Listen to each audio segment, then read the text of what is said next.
2 वर्षापासून रखडला घोटा कानडी शेतरस्ता 40 शेतकऱ्यांचा संताप काम न झाल्यास उपोषणाचा इशारा बैलगाडी ट्रॅक्टरची वाहतूक ठप्प शेतीची कामं खोळंबली प्रशासनाकडून तातडीनं लक्ष देण्याची मागणी बार्शी टाकळी तालुक्यातील घोटा ते कानडी या शेतरस्त्याचं काम तब्बल 2 वर्षांपासून रखडल्यानं परिसरातील सुमारे 40 शेतकरी तीव्र अडचणीत सापडले।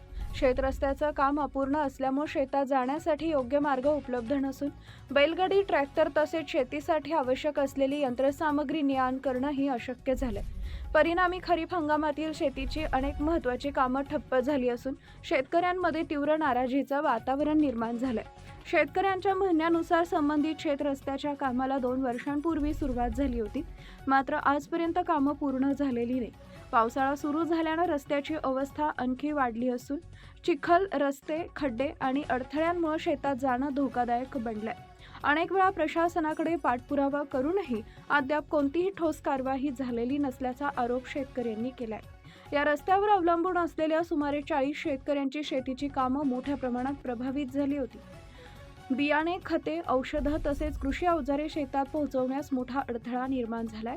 काही शेतकऱ्यांना अतिरिक्त खर्च करून पर्यायी मार्गांचा वापर करावा लागत असून त्यातून आर्थिक फटका बसतोय। शेतकऱ्यांनी प्रशासनाला इशारा देत सांगितलंय की घोटा कानडी शेतरस्त्याचं काम तातडीनं पूर्ण करण्यात यावे, अन्यथा सर्व शेतकरी एकत्र येऊन तीव्र आंदोलन छेडतील तसेच बेमुदत उपोषणाला बसतील। या आंदोलनाची सर्वस्वी जबाबदारी संबंधित प्रशासनाची राहील।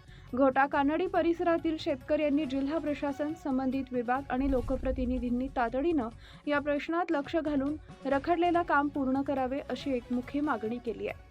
खरीप हंगामाच्या पार्श्वभूमीवर शेतकऱ्यांना दिलासा देण्यासाठी हा शेतरस्ता तातडीनं वाहतुकीसाठी खुला करणे आवश्यक असल्याचंही त्यांनी नमूद केलंय। आमचा रस्ता आम्हाला मिळालाच पाहिजे। 2 वर्ष आम्ही संयम बाळगला, आता आणखी विलंब सहन केला जाणार नाही। प्रशासनानं तातडीनं निर्णय घ्यावा, अन्यथा उपोषणाचा मार्ग स्वीकारावा लागेल अशी ठाम भूमिका संतप्त शेतकऱ्यांनी व्यक्त केली आहे। धुमाकूळ महाराष्ट्र न्यूज, प्रदीप गावंडे, अकोला।